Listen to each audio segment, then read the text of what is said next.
मनुष्य का जीवन भी प्रकृति के ही अधीन है, लेकिन समय से पहले उसे सफलता मिलना संभव नहीं होता है। जिस काम के लिए हमारा समय उचित नहीं होगा और वह यदि काम हम शुरू कर देंगे तो उस काम का बनना संभव नहीं है, वो काम बिगड़ना ही होता है। बंधु नमस्कार। आज हम विचार करेंगे समय पर। अपने पूर्वज कहा करते थे कि समय से पहले और भाग्य से ज़्यादा किसी को कुछ नहीं मिलता। कोई कितना भी प्रयत्न क्यों न कर ले, लेकिन समय से पहले उसे सफलता मिलना संभव नहीं होता है।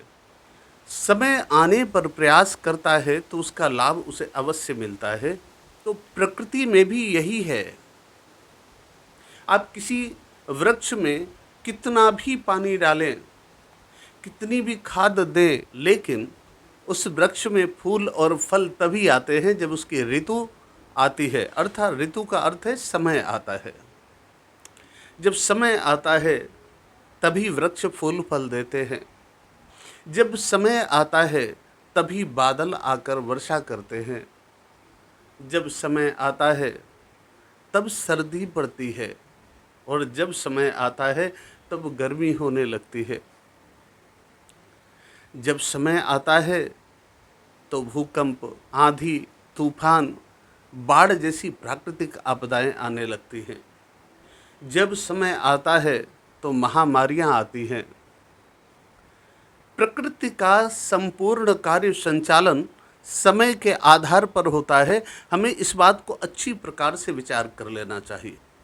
इसी में एक रहस्य छुपा हुआ है कि यदि प्रकृति का संपूर्ण कार्य संचालन समय के आधार पर होता है तो मनुष्य भी तो इसी प्रकृति में है, इसी प्रकृति का ही अंश है।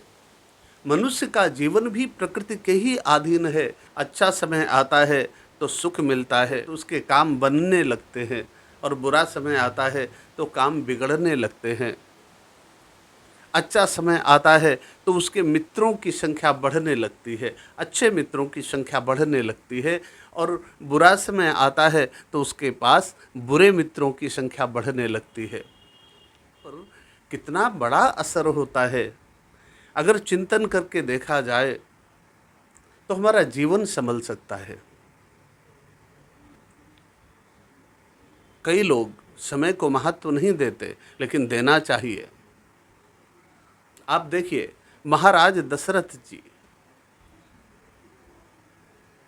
चूंकि उन्हें कुछ अपशकुन होने लगे, अपशकुन होने के कारण उन्होंने कहा कि भाई हमें तो तुरंत राज्याभिषेक करना है भगवान श्री राघवेंद्र का। वशिष्ठ जी ने इसका समर्थन नहीं किया। कहने लगे भाई ऐसे थोड़ा होता है कि तुरंत आप राज्याभिषेक कर दें। वशिष्ठ जी ने बात घुमा दी और कहने लगे सुदिन सुअवसर तब ही जब राम होई जुबराज। जब भगवान राम राजा बनेंगे वही अच्छा समय होगा। मुहूर्त नहीं बताया वशिष्ठ जी ने। देखिए, समय की जीवन में कितनी बड़ी भूमिका है। वशिष्ठ जी को पता था कि यह समय राज्याभिषेक का नहीं है, तो महाराज दशरथ जी ने सारी तैयारियां कर ली, सारी व्यवस्था कर ली, धूमधाम से अभिषेक करने के लिए लोग बुलाए गए।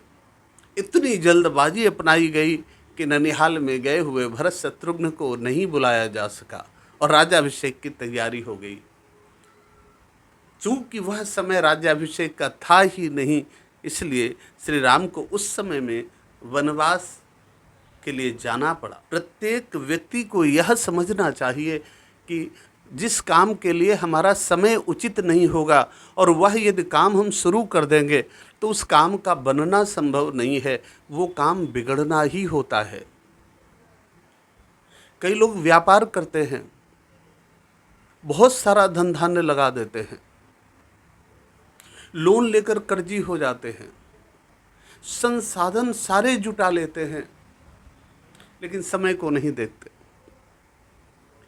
और समय को नहीं देखते, उसका परिणाम ये होता है कि सारे संसाधन जुट जाने के बाद, वह काम शुरू हो जाने के बाद वो सारा तामझाम खराब हो जाता है और उस व्यापार में नफ़ा नुकसान होता है। जब नुकसान हो जाता है तो किसी ज्योतिष वाले विद्वान के पास जाते हैं। समय बुरा होता है, इसलिए वो जाते तो विद्वान ज्योतिषी समझ कर हैं, लेकिन उन्हें उस समय, चूँकि समय बुरा है, उन्हें उस समय जो मिलता है वो विद्वान नहीं होता। समय का प्रभाव है।